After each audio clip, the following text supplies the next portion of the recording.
ನಮಸ್ತೆ ಸರ್. ನಮಸ್ಕಾರ ರಜನಿಕಾಂತ್ ಸಾಹೇಬ್ರೆ, ಸಾರಿ ಈ ಸಮಯದಲ್ಲಿ ತಮಗೆ ಡಿಸ್ಟರ್ಬ್ ಮಾಡಿದೆ. ಇಲ್ಲ ಸರ್, ಪರವಾಗಿಲ್ಲ, ಹೇಳಿ. ಸರ್, ಇದು ರಾಮಲಿಂಗಾರೆಡ್ಡಿ ಅವರು ಮೀಡಿಯಾದವರಿಗೆ ಇದು ಕಳಿಸಿದ್ದಾರೆ, revised wage revision press note ಕಳಿಸಿದ್ದಾರೆ ಈಗಲೇ. ಅದ್ರ ಸಂಬಂಧದಲ್ಲಿ 24 ತಿಂಗಳದ್ದೇನೋ ಸೆಟಲ್ ಮಾಡ್ತಾರಂತೆ. ಆ ಸಂಬಂಧದಲ್ಲಿ ಏನು ಸರ್ ತಮ್ಮದು? ಸರ್, ಇಲ್ಲ ಸರ್, ಅದು ನಮಗೆ ಒಪ್ಪಿಲ್ಲ. ಯಾಕೆಂದ್ರೆ 38 ತಿಂಗಳಲ್ಲಿ 24 ತಿಂಗಳು ಕೊಡ್ತೀವಿ ಅಂತ ಹೇಳಿದರೆ, ಮತ್ತೆ ಪೀರಿಯಡ್ ಆಫ್ ಅಗ್ರಿಮೆಂಟ್ 1124 ಇಂದ ಆಗ್ಬೇಕು. ಸೊ ಅದನ್ನ 1425 ಅಂತ ನೋಟಿಫಿಕೇಶನ್ ಮಾಡಿದ್ದಾರೆ. ಇದು ಎಂಪ್ಲಾಯೀಸ್ಗೆ ಸಖತ್ ಪರ್ಮನೆಂಟ್ ಲಾಸ್ ಆಗುತ್ತೆ. ಯಾಕೆ ಅಂತೀರಾ?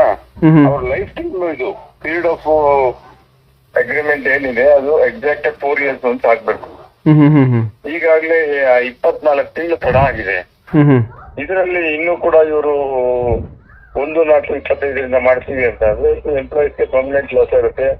ರಿಟೈರ್ಮೆಂಟ್ ಸ್ಟೇಜ್ ಅಲ್ಲಿ ತಗೊಳ್ತಕ್ಕಂತ ಉಪೋದನ ಗ್ರಾಚ್ಯುಟಿ ಲಾಸ್ ಆಗುತ್ತೆ. ಮತ್ತೆ ಅರಿಯರ್ಸ್ ಅಲ್ಲಿ 1-20 ರಿಟೈರ್ಡ್ ಆಗಿರುವಂತವ್ರಿಗೆ ಸಂಪೂರ್ಣವಾಗಿ ಬಾಕಿನೇ ಬರಲ್ಲ, ಅವ್ರ ವೇತನ ಬಾಕಿನೇ ಇಲ್ಲ. ಇದು ಏನಾಗುತ್ತೆ, ಕಾರ್ಮಿಕರಲ್ಲಿ ಗೊಂದಲ ಆಗುತ್ತೆ, ಮತ್ತೆ ಕಾರ್ಮಿಕರಿಗೆ ಇದರಲ್ಲಿ ಅಶಾಂತಿ ಸೃಷ್ಟಿ ಆಗುತ್ತೆ. ಅದರಿಂದ ನಾವು ಇದನ್ನ ಒಪ್ಕೋದಿಲ್ಲ. ಅದರಿಂದ ನಾಳೆ ಏನು ಬೆಂಗಳೂರು ಚಲೋ ಕಾರ್ಯಕ್ರಮ ನಡೆಯುತ್ತೆ, ಅತಿ ಹೆಚ್ಚಿನ ಸಂಖ್ಯೆಯಲ್ಲಿ ಭಾಗವಹಿಸ್ತಾ ಇದ್ದಾರೆ ಈಗಾಗಲೇ. ಸೊ ಅವರು ಇದನ್ನ ಕರೆದು ಏಕಪಕ್ಷೀಯವಾಗಿ ಬದಲಾವಣೆ ಮಾಡಿ ಒಂದು ನಿರ್ಧಾರ ತಗೊಳ್ಳಿಲ್ಲ ಅಂದ್ರೆ ಮುಂದೆ ನಮ್ಮ ಹೋರಾಟ ತೀವ್ರವಾಗಿರುತ್ತೆ. ಸರ್, ಇದು 36 ತಿಂಗಳಲ್ಲಿ 24 ತಿಂಗಳದ್ದು ಕೊಡ್ತೀವಿ ಅಂತ ಹೇಳ್ತಿದ್ದಾರೆ. ಅದನ್ನ ನೀವು ರಿಫ್ಯೂಸ್ ಮಾಡ್ಲಿಕ್ಕೆ ಏನು ಸರ್ ರೀಸನ್? ಅದಿಷ್ಟು ತಗೊಂಡು ಮತ್ತೆ ಆಮೇಲೆ ಬಾಕಿ ತಗೋಬಹುದಲ್ಲ? ಅಲ್ಲ, ಅದನ್ನ ಒಪ್ಕೋತೀವಿ, ಅರಿಯರ್ಸ್ ಬಗ್ಗೆ ತೊಂದರೆ ಇಲ್ಲ. ಮತ್ತೆ ಪೀರಿಯಡ್ ಆಫ್ ಅಗ್ರಿಮೆಂಟ್ ಇದೆಯಲ್ಲ, ಅದು 1-4-24 ಮಾಡ್ತೀವಿ, 25 ಮಾಡ್ತೀನಿ ಅಂತಿದ್ದಾರೆ. ಆಕ್ಚುಲಿ ನಮ್ಗೆ ಆಗ್ಬೇಕಾಗಿರೋದು 1-1-24. 1-1-24 ಆಗ್ಬೇಕಾಗಿರೋದ್ರಿಂದ ಸುಮಾರು 16 ತಿಂಗಳು ತಡವಾಗಿ ಮಾಡ್ತಿರೋದ್ರಿಂದ ಕಂಪ್ಲೀಟ್ ಆಗಿ ಲಾಸ್ ಆಗುತ್ತೆ ಎಂಪ್ಲಾಯಿಗೆ. ಓಕೆ. ಸೊ ಇದು ಸಾಧ್ಯ ಇಲ್ಲ ಒಪ್ಪೋದಕ್ಕೆ. ಅದಕ್ಕೆ ನಾವು ನಾಳೆ ಜಂಟಿ ಸಮಿತಿ ಕೂತ್ಕೊಂಡು ಒಂದು ತೀರ್ಮಾನಕ್ಕೆ ಬಂದು ಒಮ್ಮತವಾಗಿ ನಿರ್ಧಾರ ಘೋಷಣೆ ಮಾಡ್ತೀವಿ.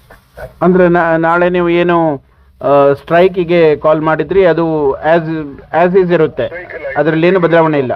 ಪಬ್ಲಿಕ್ ಬಸ್ಸಸ್ಗೆ ವ್ಯತ್ಯಾಸ ಇರೋದಿಲ್ಲ.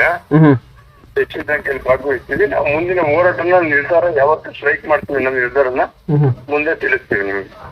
Okay okay.